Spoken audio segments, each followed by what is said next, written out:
দাফন হলো, হাদির জানাজা হচ্ছে, আর আপনাদের সামনে একটা কথা বলি, আপনার সন্তানের যেদিন জানাজা বা দাফন হবে সেদিন আপনি সাংস্কৃতিক অনুষ্ঠান উপভোগ করতে পারেন? একজন সাংবাদিক তিনি চ্যানেল 24-এ বললেন কি, আমি সাংস্কৃতিক অনুষ্ঠান উপভোগ করছিলাম, যখন শুনলাম এই চ্যানেল প্রথম আলো এবং ডেইলি স্টারে আগুন দেওয়া হয়েছে, আমার গা শিহরিত হয়ে উঠল। আমি তাদেরকে বলতে চাই, আপনার সন্তানের চেয়ে ওই বিল্ডিং এর মূল্য আপনার কাছে বেশি। এই ভারতীয় আধিপত্যবাদ বন্ধ করেন, এই নাটক বন্ধ করেন। আপনি 2.5 ঘন্টা পরে এসে কিভাবে দাউ দাউ করে একটা বিল্ডিং জ্বলতেছে 4 তলা পর্যন্ত, তার মধ্যে ঢোকেন কিভাবে? তাহলে আপনি জানেন কারা আগুন দিয়েছে? এই আগুনের সহযোগী আপনি, নাহলে আপনি এই বিল্ডিং এ ঢুকলেন কিভাবে 2.5 ঘন্টা পর? কত বড় মিথ্যাচার যে সেদিন নাকি ফায়ার ব্রিগেডকে ঢুকতে দেওয়া হয়নি, তাহলে আপনাকে ঢুকতে দিল কিভাবে? আবার এর সাথে আপনি লিঙ্ক করেন কি দাড়ি টুপি। আপনাদের লজ্জা হয় না? যাত্রাবাড়িতে দেখেন, যাত্রা আপনি একটা জিনিস বলেন, সিরাটনে সামনে বিআরটিসি বাসে গান পাউডার দিয়ে আগুন ধরে জীবিত মানুষগুলোকে পুড়ে মারল কে? আওয়ামী লীগ। এই যে এই গত 1 মাসে যত বাস পুরাইছে কে? আওয়ামী লীগ। বিহঙ্গ পরিবহনের বাস কে পুরাইছে? আওয়ামী লীগ। আওয়ামী লীগ আর রসরা পুরাপুরির কাজ কি করে? এবার আরো বলেন, আমার ভাই বলে গেল, শোনেন, বিডিআর হত্যাকাণ্ডের প্রথম 2 জনকে পুড়িয়ে মারা হয়েছিল। বিটিআর হত্যাকাণ্ড করে পিলখানায় প্রথম 2টা ডেড বডিকে পুড়িয়ে ফেলে দেওয়া হয়েছিল। আশুলিয়াতে পুলিশকে কে বুদ্ধি দিল এই ডেড বডিগুলোকে, আমার জুলাই যোদ্ধাদেরকে পুড়িয়ে ফেলার? এই একই কাজ আপনি আবার করলেন। পুড়িয়ে ফেলার রাজনীতি আমরা করি না। আমরা সবসময় বলি কি, এই হাদির কথাটাকে বলি, মৃত্যুর ফয়সাল আসমান জমিনে করে। সেই জন্য আমরা সবসময় বুক পেতে ঘুরে বেড়াচ্ছি। আমরা কাউকে মেরে কোনো ইস্যু তৈরি করতে চাই না। আর আপনার এই ইস্যুগুলো কেন? যখনই হাদির কি ছিল? হাদির একটা আহ্বান ছিল। কি আহ্বান?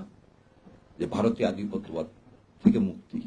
সেটাকে এই নুরুল কবির সাহেব কি বলেন, উনি ধর্মভিত্তিক কি দেশ, ধর্মভিত্তিক শাসন ব্যবস্থা কায়েম করতে চান।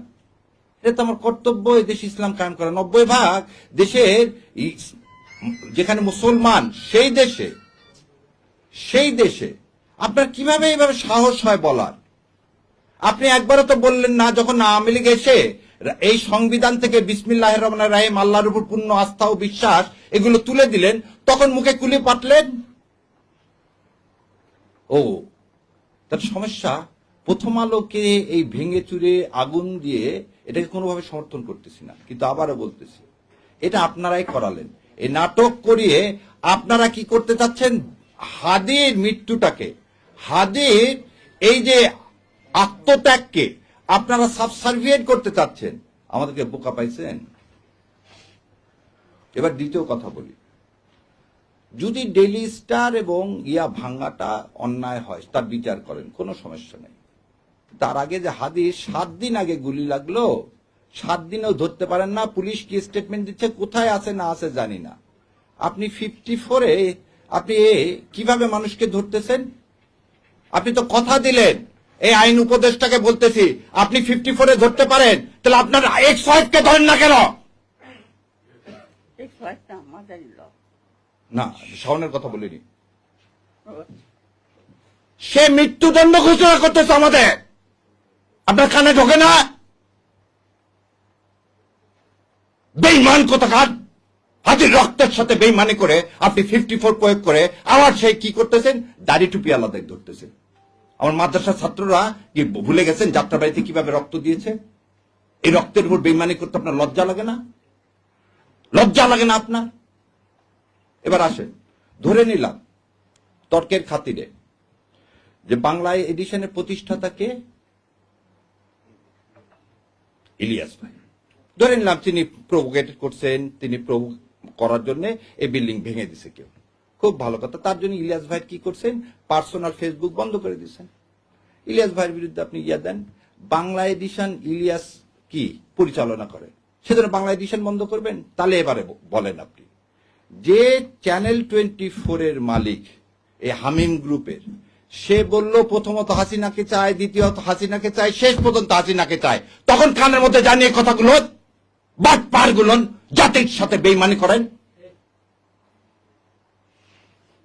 মজা দেখতে আসছেন না? আর কত রক্ত চান? লজ্জা লাগে না নিজের সন্তানদের এইভাবে বিলীন করে দিতে, দেশের সার্বভৌমত্ব বিলীন করে দিতে? তার যখন যমুনা টিভিতে আমি প্রতিবাদ করলাম তখন খুব গায়ে লেগে গেল না? ফসকে লেগে গেল না? যমুনা টিভির মালিককে এখন এত কিছু করতে পারেন 54-এ, জাতীয় পার্টিকে নিষিদ্ধ করতে পারেন না। যে জাতীয় পার্টি গত 3 বার এই আওয়ামী লীগ, এই ভারতীয় আধিপত্যবাদকে সমর্থন করছেন, কিভাবে দেখেন? তার চেয়ারম্যান ইন্ডিয়া থেকে এসে বলে কি ইন্ডিয়ার অনুমতি ছাড়া আমি কিছু বলতে পারবো না। ভুলে গেছেন আপনারা? এই হচ্ছে স্বাধীন নাগরিক, এই হচ্ছে স্বাধীন দেশ। আজকে বাংলাদেশের হাই কমিশন শিলিগুড়িতে আক্রান্ত, কলকাতায় আক্রান্ত, দিল্লিতে আক্রান্ত, বোম্বেতে আক্রান্ত। কোথায় আপনারা সাংবাদিকরা তো এই আক্রান্তের বিরুদ্ধে সম্মেলন ডাকতেছেন না? আজ আমার দেশ, আমার সার্বভৌমত্ব আক্রান্ত কার দ্বারা? ইন্ডিয়ার দ্বারা।